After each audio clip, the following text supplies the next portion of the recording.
Satire. Did every other review of this movie copy each other, or were they just regurgitating the press release?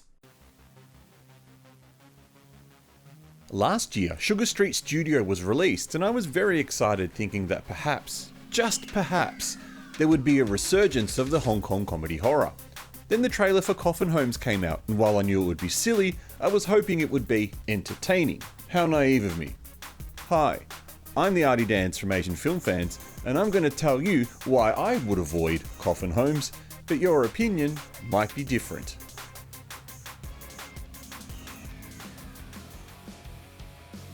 This is a classic, traditional Hong Kong anthology horror movie, but with a bit of a twist. Instead of three separate, unconnected stories, what we have here are three separate tales that are told at the same time and that eventually intertwine with each other, which is actually quite interesting. The story itself, though, isn't. The three stories are a wealthy family who squabble over the sale of a luxury villa, where the ghost of the matriarch of the family punishes all but one of her children due to their greed. Then we have a property agent who's trying to sell a death flat, an apartment where a murder was committed, which is still inhabited by the ghost of the original owner and murderer who will defend the sale with all of his might. And lastly, we have a slum landlord who has subdivided his apartment into tiny rooms, which he sublets to a few different people, where the ghost of a 4-year-old child who died in a gas leak accident still resides and causes mischief. The link between all three stories goes beyond just the ghosts though, so you'll have to watch the movie to find out more.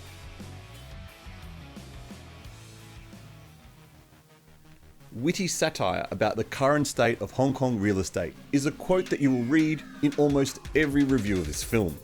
But really, is it because you're too scared to be the first person to tell the truth about this film that it just isn't fun to watch? It has some good moments. When you first meet Beanstalk Ghost, the one in the death flat, where he lies on top of the property agent's girlfriend in bed, is quite funny, and there's a lot of gore in this film. So if you're a gore fan and someone who loved all the gore fountains in Japanese splatter films, then there is something here for you to enjoy. The biggest problem with this film is the mishmashed pacing. It spends a long time on the property agent and his story, and not as much time on the squabbling family, meaning that the balance of screen time for all stories is out of alignment. Some of the editing is also far too quick and disjointed.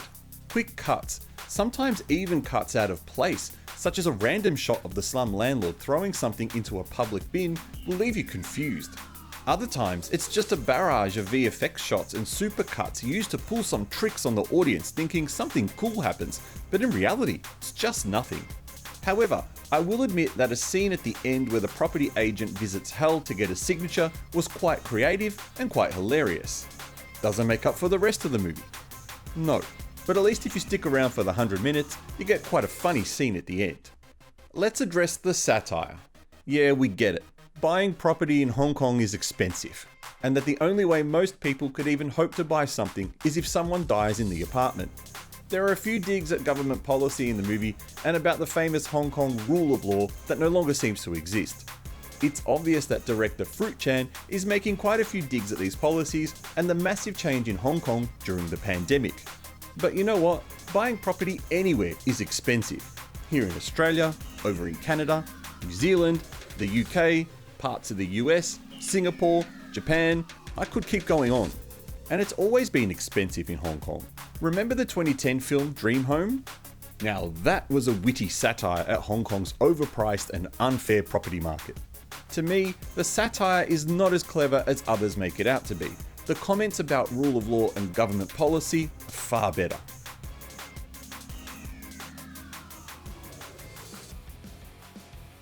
This is a tough one to recommend. I didn't enjoy most of the film, but there were some fun bits.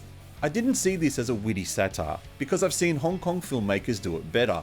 I was disappointed that this was not the resurgence of the Hong Kong comedy horror that I was hoping for. So for me, I wouldn't watch it again or recommend it to others. But you might enjoy it, so check it out. If you have seen it though, what did you think? Thank you for watching this video. Please press the like button if you enjoyed it, and I'll see you in the next one.